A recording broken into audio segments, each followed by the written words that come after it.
একটা জার্নি কখনোই শুধু ডেস্টিনেশনের জন্য হয় না। রাস্তার প্রতিটা বাঁক, প্রতিটা দৃশ্য একটা নতুন গল্প বলে। কিছু কিছু রাস্তা ধরে গেলে মন যেন আপনা আপনিই বলে ওঠে, এই তো, এটাই জীবন।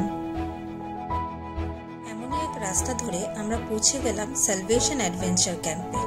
ক্যাম্পটি শিলিগুড়ির কাছে মুক্তিখোলায় রয়েছে। শিলিগুড়ি থেকে ওই প্রায় 26 কিলোমিটার দূরে এই ক্যাম্পটি ডে আউটের জন্য একটা পারফেক্ট ডেস্টিনেশন। ক্যাম্পের চারপাশের ভিউও অসাধারণ, সবুজ গাছপালা আর পাহাড়ে ঘেরা।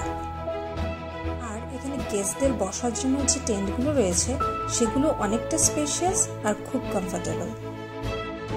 চারপাশে পাহাড়ের মাঝে হারিয়ে গিয়ে আমরা কিছুক্ষণ বসে থাকলাম।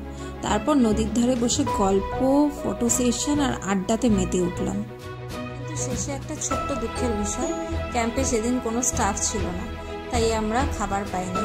তাই পরিবেশটাকে উপভোগ করে শেষমেশ খিদের জ্বালায় বেশিক্ষণ থাকতে পারলাম না।